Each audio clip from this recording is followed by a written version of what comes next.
In July 1951, the United States extended the Mexican Farm Worker Program, also known as the Bracero Program.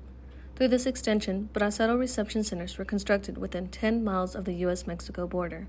The agreement was authorized by Public Law 78, which allowed the United States to build 5 Bracero reception centers, including Rio Vista. Originally, Rio Vista was built as a port farm in 1960 to help El Paso County's impoverished residents. To prepare accommodations for potential braceros, the El Paso Coliseum became a temporary site for processing until preparations were completed in Rio Vista.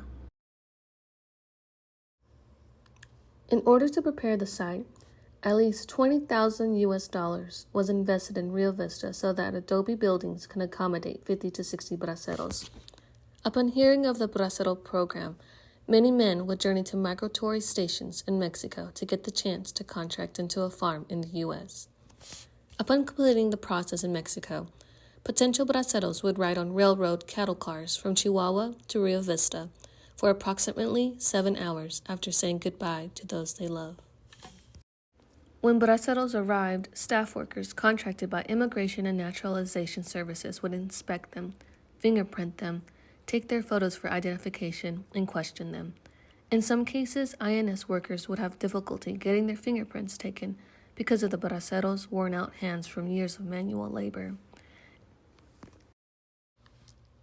In the beginning, most of the clerks hired in Rio Vista were young women, some of whom were in high school at the time, working 8 to 4 to process 800 to 1,600 braceros a day.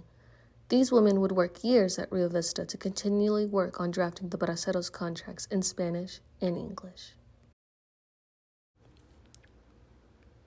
With the construction investment in Rio Vista, the dining hall was able to serve hot meals prepared by federal contractors to 200 braceros at a time.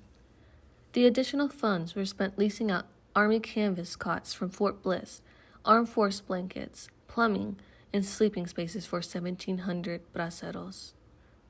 With these constructions, the bracero was able to contract out to work on farms in nearby regions, such as New Mexico and Texas, and leave a legacy that will continue to carry on through their children today.